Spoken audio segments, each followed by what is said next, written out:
Hello, happy Tuesday. Greetings to you, Woodburn family. I am glad to be back with you for our calming Zooms on Tuesdays. Remember, these are about every other week. So you can see there in the bottom corner of when the next lives are available on the 23rd of this month, and then the 6th of February, the 20th of February, 5th of March, 19th of March. So you are always invited to join me live. If this is your first time checking the recording, there are several in the archive in this channel that you are absolutely invited to participate in, whether you need a full hour of calming moments or whether you just need a little snippet. I try to put in the description of the video what you can find. So potentially you can come and find and take what you need. That is my heart. My intention is that you would walk away from this time finding a moment of calm, a gift of time for yourself, to return to the present in some breathing exercises, some guided meditation, some general practice of calming, because you do a really hard job working with the students that you work with in whatever capacity that is. So I just want to express gratitude to you for that. This a little bit about myself. My name is Bethany Johnson, and I am delighted to be guiding you through a couple of things. This is going to be a 60-minute class. We're really going to focus in on some breathing exercises, some guided meditation around what might be a perfect day, as well as some application about what it looks like to take this into other parts of your life.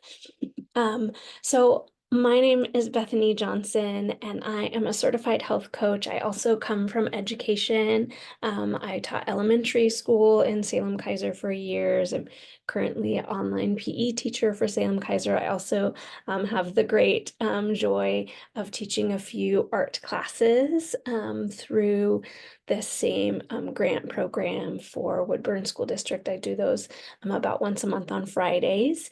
And so I really am passionate about health. I care about whole health. That's part of why I'm motivated to take time and space to do that. I found a physically healthy journey in the past 9 or 10 years, have discovered what it looks like for my whole self to be healthy. And with that came a pursuit of exercise. I've become a distance runner. I ran 2 half marathons last year and am training for another. But overall, I just am deeply passionate about individuals finding their healthiest self. And I know a healthy mind is an immense part of that. Yoga is one of my routines and part of my practice for celebrating what my body can do, and it has brought high levels of calm. I'll talk a little bit about that, kind of our body's response to calming, but that's just a little bit about me and why it is that I'm here teaching this. Sorry, we went in the wrong direction. So here's a couple of tips. Let's sort of talk about setting up your space for our meditation. So I want to encourage you, I'm not sure where you're watching this recording, whether you're in a quiet space or maybe you're driving home or it's on a lunchtime or on the weekend. But I just want to encourage you, wherever you are, find a place for your body physically to be as comfortable as possible. For some people, that's standing if you spend a lot of time sitting. For some people, that's lying down. For some people, that's sitting comfortably. Whatever it is that you can create a space for your body to be comfortable. That's in part of why yoga and breathing is so deeply related, is giving yourself the space and the flexibility to make your body comfortable and relaxed in a way that your mind and your breathing can help bring calm to that space. Um, I want to really encourage you to set up your space again, wherever you are, whether that's turning your phone on Do Not Disturb, maybe take off your watch if you have a smartwatch with notifications, lock your door if you're likely to be interrupted. One tip that I find really helpful is if you're setting up a space for calming, I encourage you to just grab a post-it or a little notebook or just a pen and paper, and write on the top of it, just write the phrase "for later." And what that helps you do is it helps really create this opportunity for you to remove things that will certainly pop up as you're taking this time to calm and meditate. So just write on that note card "for later." So as you're trying to calm yourself and as we move into our meditative time, it can be really helpful to have a place to just jot down what those things are that you'll need to attend to later, but you can put them off for a moment so that you can be most present in this space. So that's one thing that I really encourage you to do. Is give yourself an opportunity to create that space and for distractions like that. And then the other thing is really to help protect this space and time. I know those of us who work with students and are part of a busy society, multitasking is some of our favorite things to do, but I want to encourage you to really do some focused time. Take the time to put aside other distractions so that you can be fully present in this moment and give yourself that gift of focused time. The other things that are so many, I'm sure, that you need to tackle, you can get to those later, but for now, let's give ourselves the space for this time. Um, okay. So let me talk a little bit about meditation. So for this practice, I'm going to be guiding you through just a thought, just an opportunity to think about how you might feel in particular circumstances. One thing that it can really, really help with is increasing some self-compassion. There's some self-discovery when we focus our mind in a particular and calming way. And that can really help increase our mood, reduce irritability, but just really give us the space to be able to be the most present in the rest of our lives. We find that meditation really can help relax you.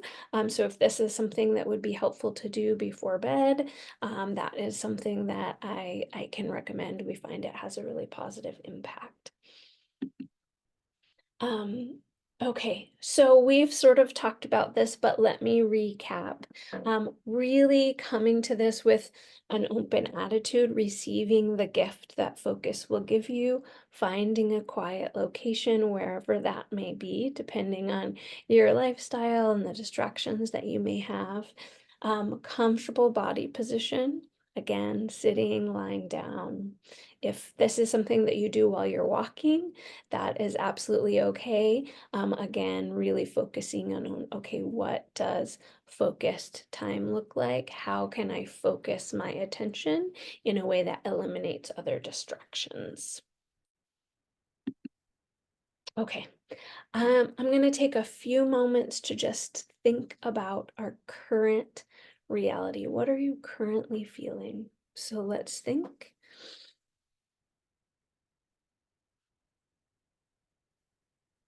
Take a few deep breaths.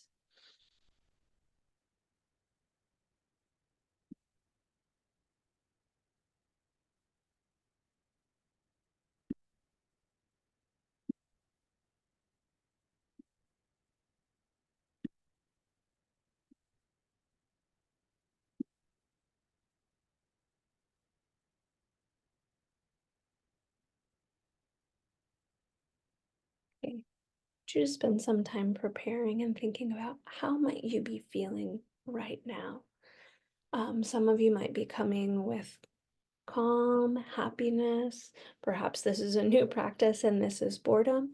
Looking at these prompts, what is it that you are bringing in terms of your feelings?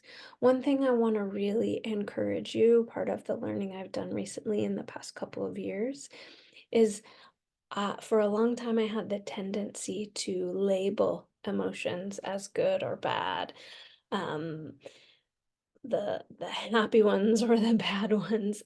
So I really want to encourage you to release that and just acknowledge what you might be feeling as it is. That there are certainly comfortable and uncomfortable feelings and emotions and state of minds, but to release the tendency to label that what you're feeling might be wrong or bad, to really give yourself space.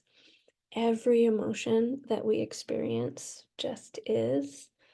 They are there to teach us some really important things, but they lose their power when we label and repress them. So I want to really encourage you in that. Notice what your current emotions are. Okay.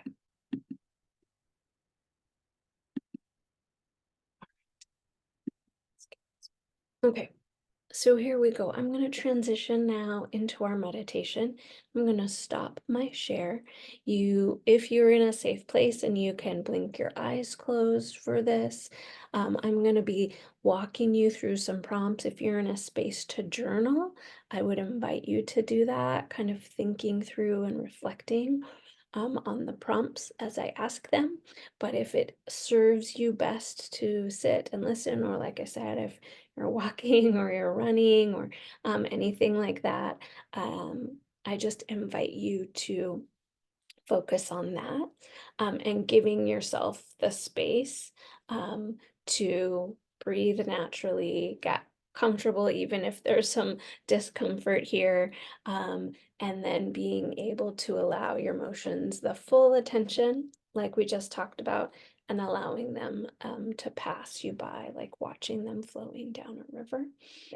Also, when we complete our meditation, we're going to kind of talk through how you take that with you in your time together. Okay, so I'm going to stop my share. I want to invite you to some calm breathing, thinking through where you're currently at, inviting a space to do some thoughtful meditation. I'm going to walk you through a meditation that's called visualizing your perfect day. This is an opportunity to do some journaling again, if that matches where you are in space and time. If that just means sitting calmly with your eyes closed and imagining, that's absolutely okay. That is the bulk of our time together today. Will be focused on this perfect day meditation. Again, we're breathing naturally. I invite you to blink your eyes closed unless you're journaling. Okay. Here we are. Okay. I want to invite you to imagine as you go to sleep tonight, some miracle has occurred where all of your problems no longer exist. Take a few moments to reflect on your response to hearing that. Does that bring up any feelings for you? Perhaps some excitement or maybe relief?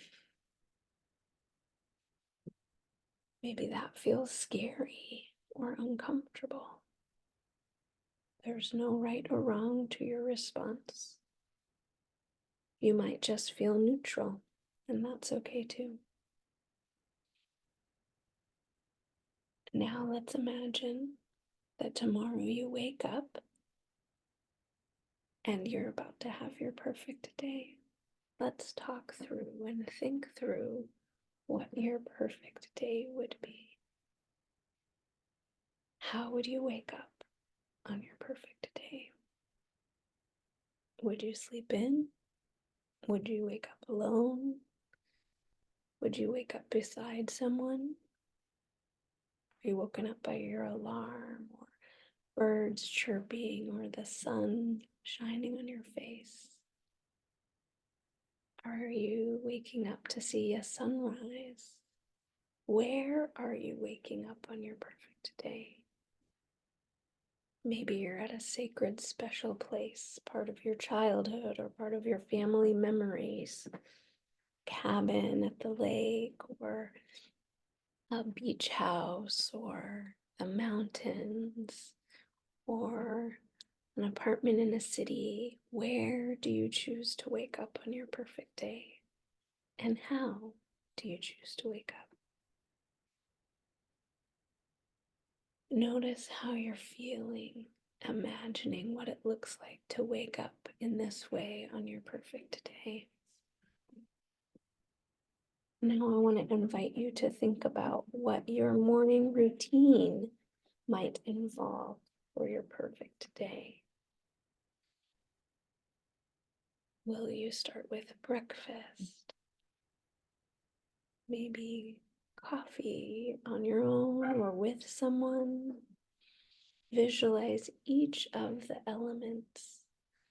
What are you wearing? Are you cozy? Are you warm? Are you enjoying solitude? That's okay. If you're choosing solitude, if that is not your normal life, if you're choosing companionship, that's okay too. Imagine what that perfect day would start out as. What do you get to eat? How will you enjoy it? Where will you eat it? Are you sitting in a patch of sunshine? Are you in a hammock?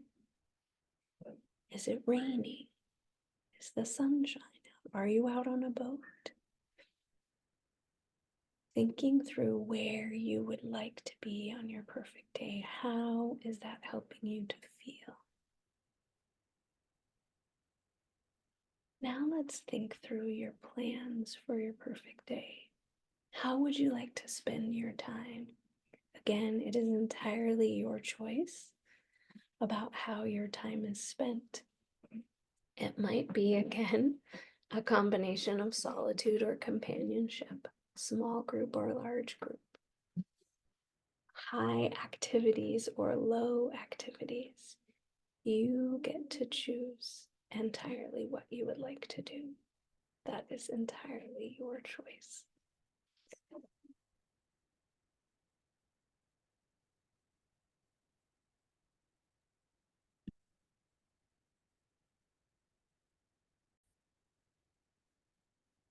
What are some of your favorite activities you are choosing to do for your favorite day, your special, perfect day? Are you reading? Are you playing games? Are you watching shows you never get to watch? Are you exercising in ways you don't usually get to do? Are you on an adventure for a vacation? I want you to really think through each part of your perfect day. How are you spending it? Who are you spending it with? And what are you doing? Perhaps you are going on a grand adventure at Disneyland, or again, maybe you're snowed in a cabin all by yourself with sole possession of the remote control or a stack of books you've been meaning to get to. Think through the activities, the food, the drinks, your companions or solitude. What does it feel like to picture your perfect day? Who is it that you're talking to? Yourself? Who is that? This is entirely in your imagination, so perhaps This perfect day might invite someone that you've lost or lost touch with. Perhaps this perfect day involves quality time with someone you do not often get quality time with. I want to really encourage you. We're not inviting guilt or shame around how you might be spending this day.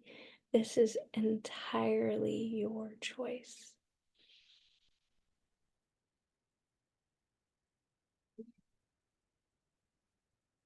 Maybe you're spending your day doing a dream job that you never thought you could do. Perhaps you're spending your day volunteering at that thing you've been meaning to volunteer at.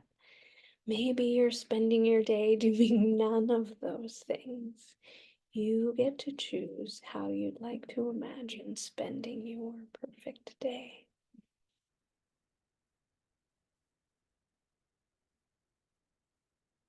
I want to invite you to notice how your body feels as we imagine this. What is happening to your jaw, your shoulders, your back?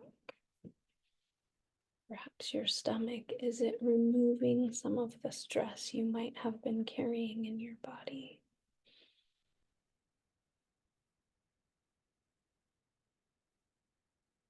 Be as specific as you possibly can going through your day.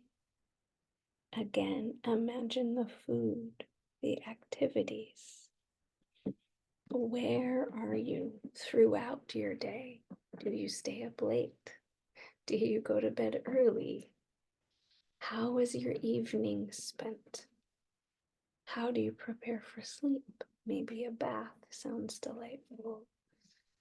Maybe a hot tub. Maybe time with a big group of friends.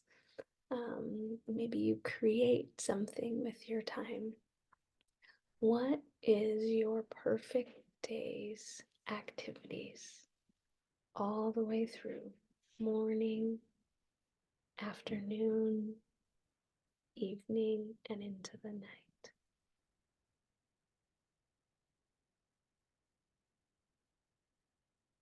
Having completed your favorite day, your perfect day, how might you feel? What might have shifted in your perspective? What might have happened to your stress or your worry? Did it increase it? Did it decrease it? How are you feeling having experienced your perfect day?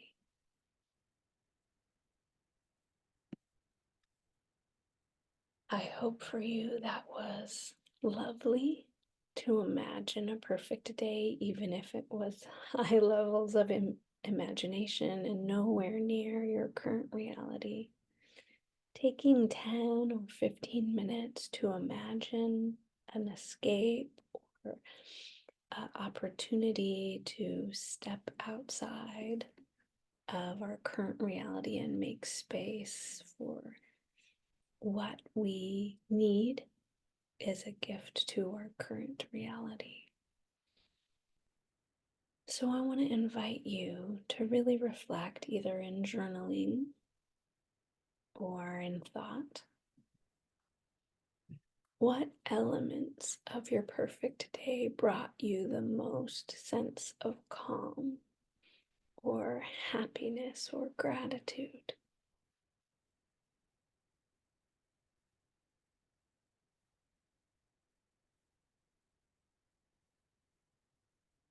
How are you able to infuse some of your perfect day, the feelings of it, if not some of the activities? How can you infuse that into your daily life? Whether it is emotionally putting yourself in that place, physically finding spaces to go to that place, connecting with individuals or connecting with yourself in a way that your perfect day contained. Also, what did you learn about yourself based on what you chose to do with your perfect day? Again, I want to encourage you away from judgment or shame. If you are a mom or a dad and you chose to describe this perfect day in solitude, that's okay. Does not mean you do not love your children or your family. It's okay to seek solitude if that is not the space you find yourself in. There is no judgment in that. So, without judgment, what do you notice? What excitement or joy did you find in that thought experiment? What did you imagine doing that would give you the most joy or perfection? What can you notice about that?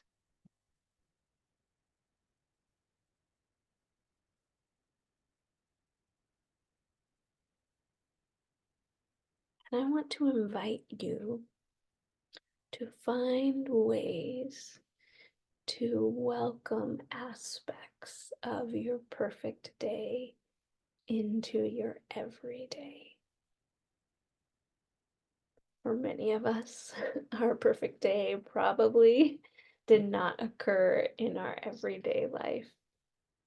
But what ways can you integrate in aspects of those things that bring you joy or fill up your spirit or bring calmness over you? Perhaps for some of you that means booking a trip. Perhaps some of you that means creating a space of no cell phones or a babysitter, or maybe for some of you that means scheduling a game night with some of your closest friends. Perhaps for some of you that means sending a text to someone and requesting to have coffee or dinner or go for a walk. What do you notice about how you feel?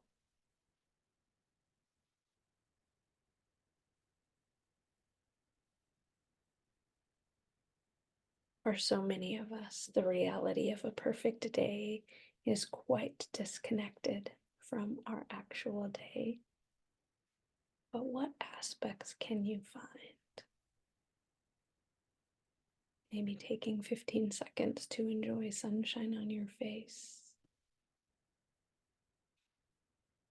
extending your bedtime routine to include the things that bring you joy, scheduling a meal that taps into something that is like your perfect day. I want to invite you to create perfect moments in your perfect day.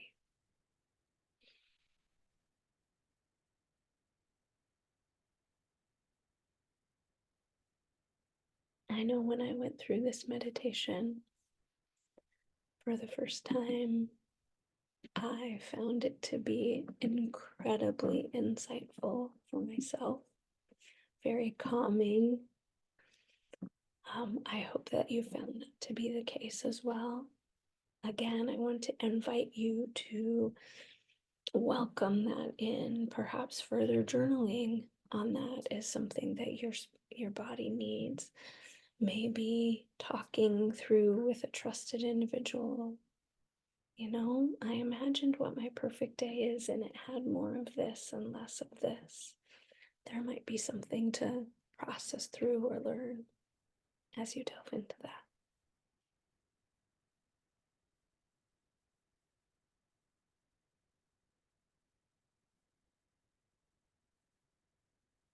I'm going to take about 10 minutes of our remaining 20 to guide you through some calming breathing.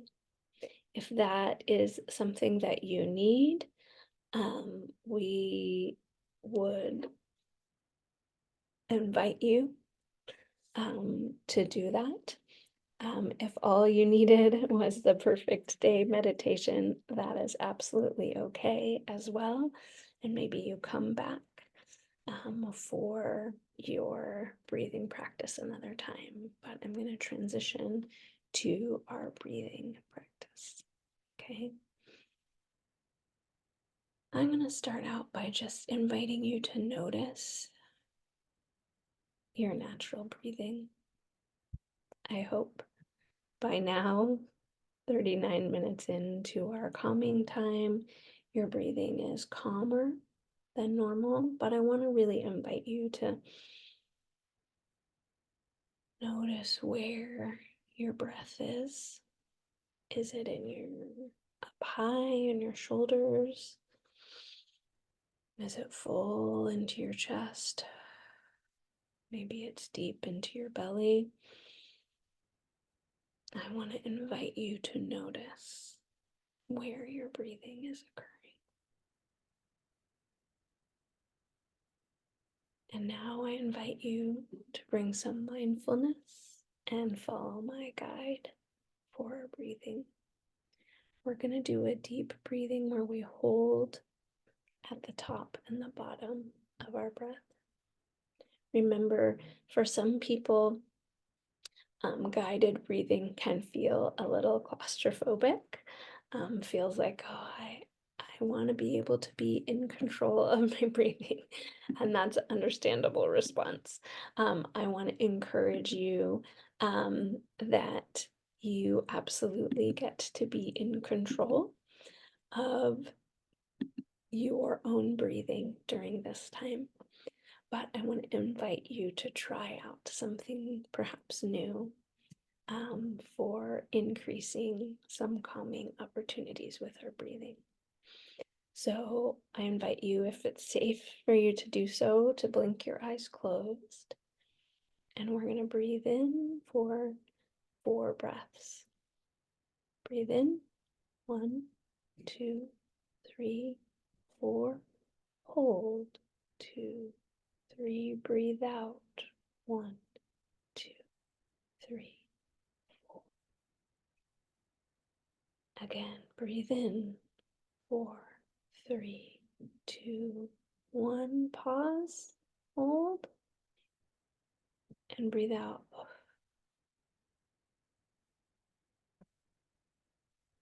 Breathe in, 4, 3, 2, 1. Hold, 3, 2, 1. Breathe out, 4, 3, 2, 1.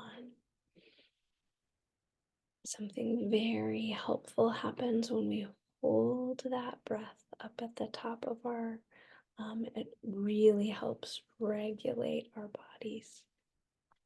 The next breathing practice I want to guide you in is we're going to gently cover one and the opposing nostrils. So with your right or your left hand, I invite you to just put your thumb on your left nostril, and we're going to breathe in through our nose and out through our mouth. Now with your index finger, switch so that you are now plugging your left nostril. Breathe in, breathe out. Switch.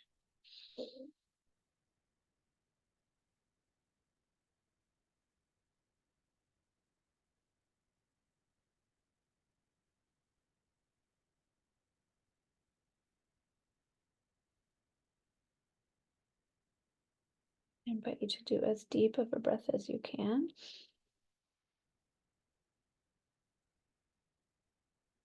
And then breathe out through your mouth.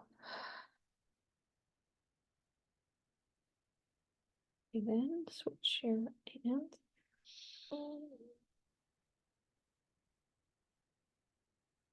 Breathe out.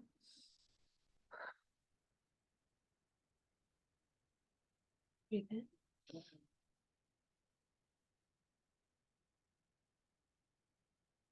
Breathe out. What happens when we rotate between our nostrils is that the air from each of our nostrils, while they're connected through our whole breathing apparatus, communicate with the mind in very different ways. So giving that alternating nostrils, again, you might also find that different parts of your nose breathe differently. Perhaps one nostril felt more open and the other did. I really invite and encourage you to do this practice. I know it looks a little silly, but I have found it to be an especially helpful practice. So I'm going to guide you through it one more time.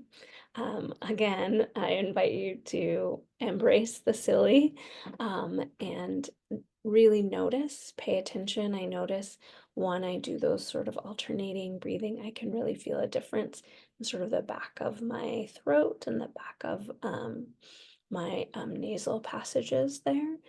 Because it really forces a kind of different practice or a different routine for our nostrils. So again, with thumb on your right nostril and then your pointer finger on your left, we are alternating between the two with a deep breath in. Breathe out through your nose. And then alternate.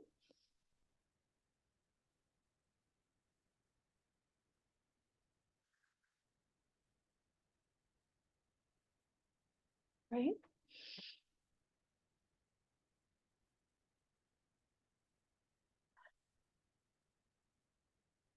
I invite you to sigh out that breath.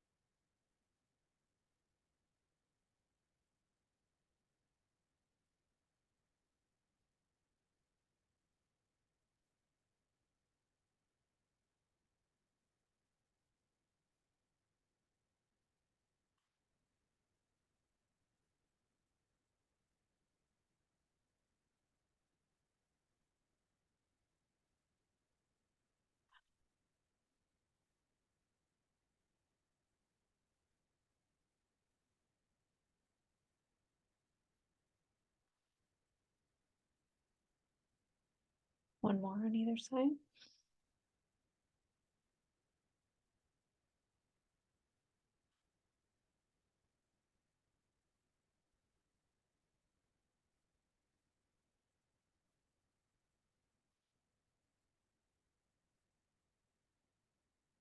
I hope you were able to notice some new sensations, particularly in the back of our mouth um, and our nose. The nose breathing that we do has an immense impact actually on the entire structure of our face, our mouth, our teeth. It's very, very fascinating. If you have interest in learning more about that, a book that I read recently called Breath was especially helpful in that learning, but very fascinating. My tip for you as we spend our last few minutes thinking about how can you take this into your everyday life is I want to really encourage and invite your attention into when is it that you are breathing through your nose versus through your mouth. There is a great deal of shift that has happened in the past 100 years around breathing through our mouths instead of our noses.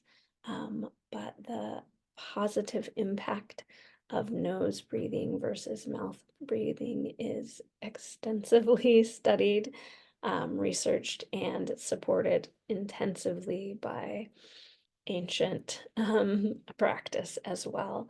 So that is my invitation for you. Pay attention to when you might be breathing through your mouth versus through your nose.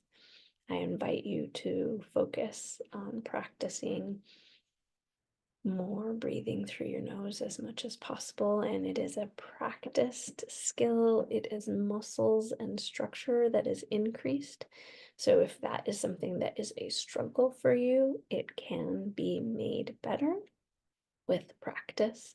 There's quite a few people who do practice with, it's called taping, of a gentle medical tape over your mouth, perhaps in starting to go to sleep. For some people, that is terrifying and deeply uncomfortable.